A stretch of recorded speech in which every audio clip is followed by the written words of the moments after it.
Welcome back to the Y.E.S Functional Longevity Podcast. We give you insight on how to get fit, feel younger, and live better. Good afternoon. My name is Chris Border, best-selling author and owner of Y.E.S Fitness. And we are year 24. It seems like just yesterday when we opened up. So first, I want to thank you for taking time from your busy schedule to hear what I have to say today. I think this information is good. It'd be helpful, and I think it applies to just about everyone. So stay tuned. But before we get to that, just a little bit of housekeeping. You can find our broadcast on just about any place where you would get your podcasts: Apple Podcasts, Spotify, Google Play, Overcast Podcasts, Pocket Cast, all those kind of places. Just look up Y.E.S Functional Longevity Podcast. And if you are looking for a timestamp or some show notes, you can head on over to yesfitnessct.com. Scroll down to the bottom where you'll see podcast. Click on there and you can get access to any of our 200 episodes. This is episode number 200. Believe it or not, I've had 200 things to say.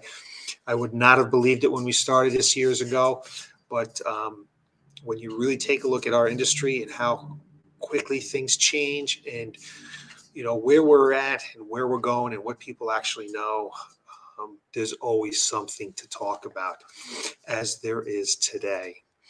So a little bit of more housekeeping we got is that tonight we conclude our Drop 2 gene size, our D2S program. As far as I know, as far as I can tell, everyone has gotten to the point where they're going to fit into their genes comfortably. There's been a little bit of rough roads here and there for some people as they develop new strategies and new habits, but I am confident that those that have been participating and doing what they're supposed to do will be able to fit in those genes where just 8 weeks ago they couldn't button them at all.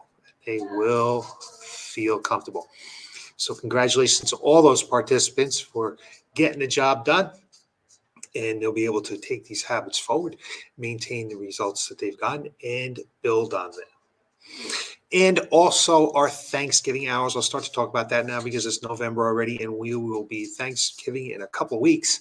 We are closed for normal scheduled sessions on Thanksgiving Day and the next day, Black Friday. We're closed on Black Friday because everyone just wants to get out and go shopping. No, the reality is that Thanksgiving is a very family-oriented event. Weekend, a lot of people travel. They have a lot of people come in town, and it's just been a quiet weekend over these years. We are open Saturday for our normally scheduled sessions. If you're in a semi-private session and you want to come on in on Saturday, let us know. We will get you scheduled in. But typically, that Saturday is one of the quietest days of our year. But to kick off the Thanksgiving weekend or holiday, let you know that we are open for our normally scheduled sessions on Wednesday. We have class Wednesday night and any privates that normally occur on Friday or Wednesday night. But on Thursday morning at 7:30, we're going to do our Burn the Bird workout. It's about an hour workout. Gets that heart rate up, gets the metabolism revved up so you can take in a few extra calories. What it does also is just helps everybody feel good, have a good time, get ready for that weekend. Family members are allowed to come on board with us that day. Family members or friends, anybody traveling with you, come into your home, you're welcome to bring them. I do advise that they do work out already in some capacity because Burn the Bird can be an intense workout. So let any one of us know. We'll have a sign-up sheet up in the front pretty soon to get an idea how many people are going to come, because we will base the work on those people that are going to participate. So Thanksgiving morning, 7:30 a.m. Here we go. Let's have some fun. So let's get into today's topic. Reasons why dinner party advice may not always be good. So this past weekend, last week, I was out of town. I was in California for a business mastermind. Go participate in it 3 times a year. And I had plans to stay out in California for a few days, but as it turns out, some old friends were coming into town on Saturday that I hadn't seen in well over a decade. Some guys longer than that. These are guys that I went to grammar school and high school with. So I did not want to miss this event. So I flew home on the red eye on Friday night, which, as you can imagine, didn't get a whole lot of sleep. And I didn't get a lot of sleep on Saturday because it was beautiful out, and I did not want to spend a beautiful Saturday sleeping. So we headed on down to this dinner party, and as you know, dinner party for me, that may be my first. I don't know. I've been to a dinner party, if ever. If it has been, it's been a long time. I forgot about it. Um, Not something my wife and I do. We're not big cooks. We do have parties, but dinner party wouldn't be something that you'd find in my house. But I found myself in a very familiar place amongst friends giving advice. So let me set the scene for you. Okay, we had let's see, one, two, three, four, five, six friends and their significant others. There was 13 or so, 13 people over there. And as you might imagine, we haven't seen each other in a long time. There was a lot of reminiscing, a lot of kibitzing back and forth and joking and just trying to get caught up on stuff. With me, as you might imagine, it always comes around to the point, you look good, you're fit. What are you doing? What's going on in your life? And, how you stay in the way that you are. And then the advice begins. So everyone in this room are very successful people, very successful in what they do. A couple of guys own multiple restaurants, bars, 7 or so. Another guy is a successful programming business. Another guy's been in sales for years, does a fantastic job. Another friend is in IT, I believe, and he does a fantastic job. So the people in the room were very successful people. But what I can say about is that very many people in the room were physically fit. So as I go around the room, and I'm not going to name any names, I can't really tell whether they're fit or not, but just talking to them and looking at them and discussing their lifestyle, I would say that it would appear they aren't very fit. So that's where the advice starts to lose itself here a little bit as we talk about what I do and what they might want to do. So if I go around the room, one of my friends is about my height, and I would say very deconditioned. Got to be at least 220, maybe 230, heavy. Got some weight sitting in the belly. Worst place to have fat, right? Sitting right on those organs. Another one of my friends, although very active during the day, does not physically exercise. I'm not sure what his eating patterns like because he owns restaurants and bars. Another one of my friends I know is working from home, and he needs a couple of hip replacements. Although I think he's okay with his health history, but he needs some hip replacements. Another one of my friends, his dad just recently had a heart attack, and we had prayers for him to be okay. But he's my height and weighs about 150. So there we have sarcopenia, maybe osteoporosis issues, although very active during the day, just has no muscle mass on his body. And maybe has some family history there, I'm not sure. His significant other is a little bit younger. She's looking to lose some weight. So as you can see, as I go around the room, everybody's got different issues. One of my friend's wives has battled cancer. She's healthy now, I believe, which thank God for that. But she has some other metabolic issues, and they're telling her that she needs to lift weights. Menopause comes up. I mean, just all kinds of different things in that room. So everyone's issues are different. So as I start to talk about what I do and we start to discuss what they do, it's really hard for me to give any kind of really solid advice because I don't know how they move. I haven't performed a functional movement screen on them. And that's something that we do here at the facility all the time. That gives me a blueprint of how the body moves and functions. So when I design programs, we design it from the ground up, leads to better results, helps reduce the risk for injury. Again, I don't know their health history. I don't know what they've been doing for the last 10 years. I don't know if they're moving or they're not moving. I don't know if they've been lifting weights. I don't know if they've had any kind of cardiac issues or whether they're fighting diabetes or any of that stuff, or maybe even if their family history, they have diabetes, or if there's obesity in the family, or there's cardiovascular disease in the family. I don't know that stuff. And again, I don't know if they're exercising now. I don't know if they've exercised in the past. I don't know what kind of exercise they like to do. I don't know what exercise they hate to do. I don't know what their lifestyle is. I don't know. Like I know you're working from home, but are you getting up and moving around? Do you have time during the day to get something done? Are you in the restaurant business on your feet all the time? Because if you are, then I'm not going to tell you you need to get more need in. I'm going to tell you you might need to do something else. I just don't know what your lifestyle is. I don't know if you're getting enough sleep. I don't know if you're de-stressing enough to help you to be able to lose some fat. I don't know where you stand on the ready for change continuum. Are you really there to make some change? Or are you just in the beginning stages of thinking about it? I I don't know what each individual goal is. I don't know what your mindset is. I don't know what equipment is available to you. So you can see there's so much that really goes into thinking about it, designing an exercise program, especially for someone that's a little bit older. And to be able to just sit there and throw out advice, it's really kind of dangerous. But I'm in this business to help people, so I'm giving out advice and talking to stuff and giving some very generalizations. And hopefully, what I'm hoping to do is that maybe they'll sit back and say, you know what, I need to think about this a little bit more. I need to find a professional, okay, to help me with these goals, what I'm trying to accomplish. And of course, again, they all know what I want to do. And I try to preface all my conversations with, what are your goals?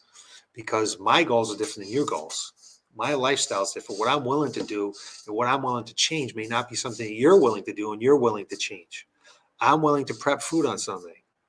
I'm willing to sort of eat the same 2 or 3 breakfasts. I'm willing in the near future to push my breakfast later so I can get some more fasting in. I'm willing to eat breakfast, the same lunch every single day. Um, I'm willing to make sure I get 8 hours of sleep. All these things that I'm willing to do that you might not be willing to do. Maybe your lifestyle doesn't allow it. Maybe your mindset doesn't allow it. Where you're at in life isn't what it needs to get to the goal. I mean, I'm training to run in Masters games. So I train in 50 and 100-yard sprints. There's no one in that room that needs to be training like I train. So certainly there's some things that I do make sure I get enough steps in every day. I make sure I get a little intense workout in. I make sure that I do some strength training, but that's not something any of these people in this room need to do what I do, because their goals aren't what my goals are. They aren't me. And I remember one of my friends said, hey, you know what? Everything they taught us in high school about exercise and working out is wrong. Well, of course it's wrong. I mean, do you think exercise hasn't changed in the last 50 years, 40 or 50 years since we've been out of high school? Of course it has. I mean, look at even today's toys. Mr. Potato has changed, right? Apple and Microsoft are where they are now. They weren't that. They weren't even there when we were kids. Take a look at televisions, okay? We had to get up and down off the chair and change the channel between 3 different channels. It was black and white. How we listen to music. We listen to music on 45s and on record players.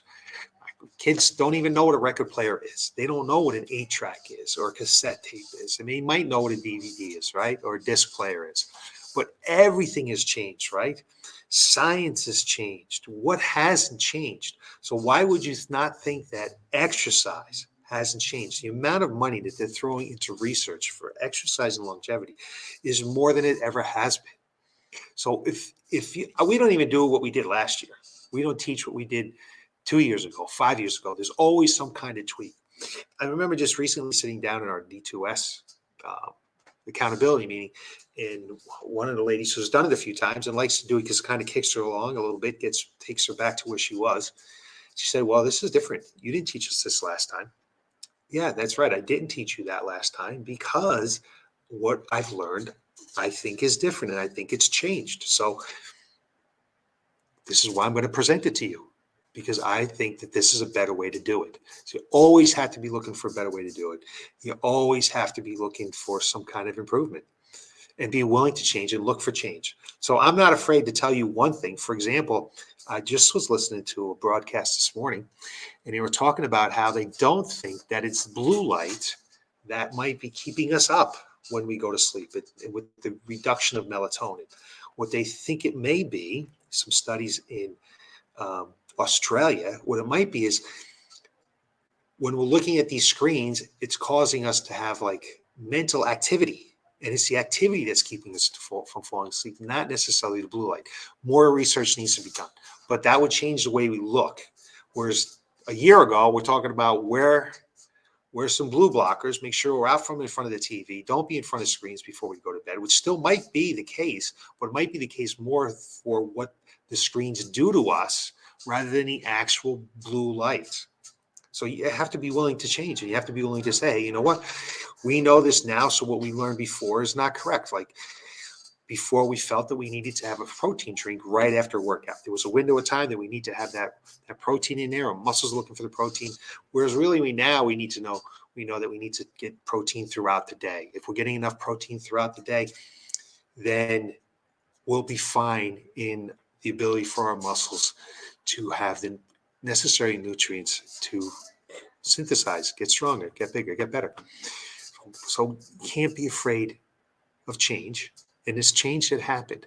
So if you're going to think that what we were taught by Coach Merlino in high school in 1976 or 1975, whatever it was, is still applicable today in 2022, then you're fooling yourself.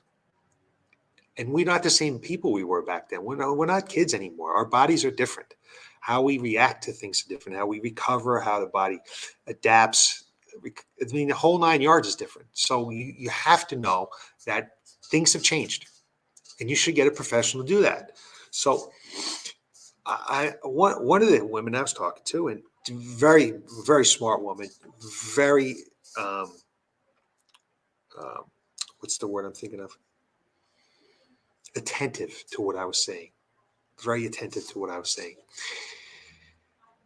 And she said to me, she was thinking about just getting on one of those free apps to figure out her workouts. And I just simply said, you're going to get what you pay for. You're going to get free. Can free really be of quality? Something free? Probably not. Is that, I don't know the free app. I don't know. I don't even look at free apps. I couldn't tell you if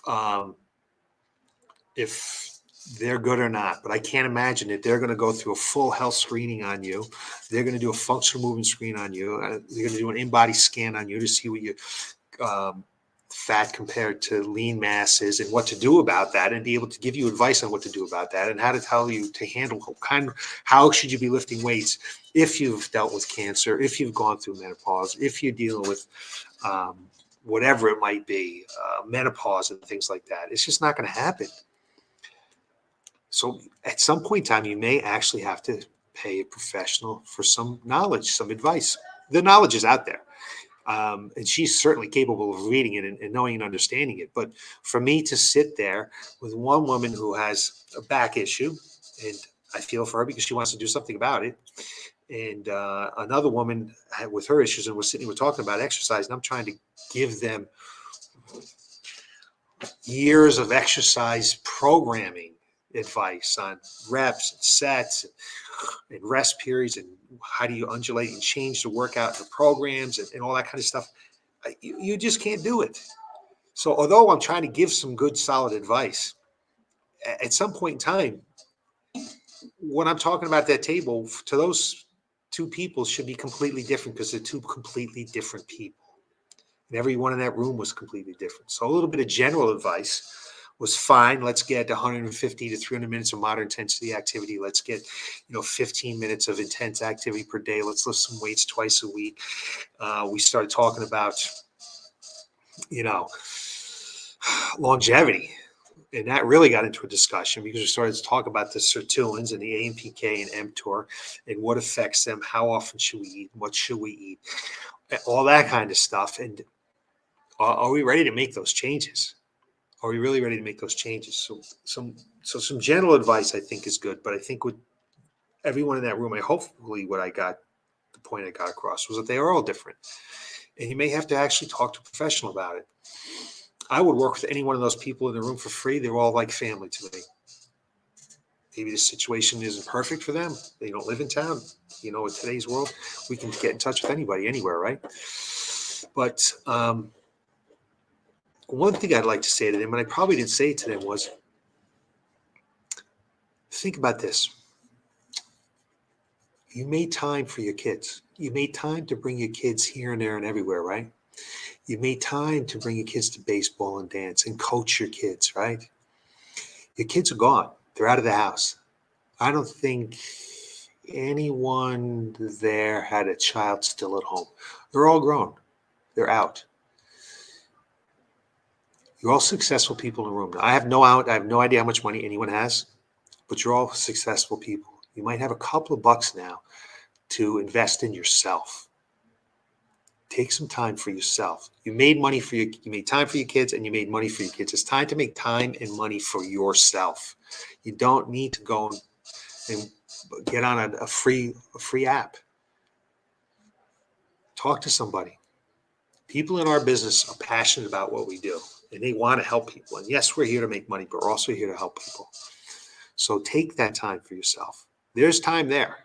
Don't get tired. Don't let the tired and fatigue. When we used to be able to get home from work or get out of work early and go watch a baseball game or go bring our kids somewhere and coach our kids and bring them to dance and whatever else we used to do for our kids, right? We're not saying I do that for my kids, but because I was working. But you did make the time before. Make the time again for yourself and understand that really what needs to be done, it's not that much. It's not that difficult to really get the benefits of the lifestyle changes you can make to improve your health span. It's all right there for you. So just to wrap this up, okay? It is absolutely something I love to talk about. And I love talking to those people in the room, and I wish we could have talked about it for hours and hours more. But, after a while, advice is advice. We needed to talk about something else that was funnier, right? But I want to help. But if you're in a room and people are giving advice, make sure that you're listening carefully. Be sure the advice matches you and your goals and your lifestyle, who you are and where you are in life. Because it can be dangerous if it doesn't. So if you need to, go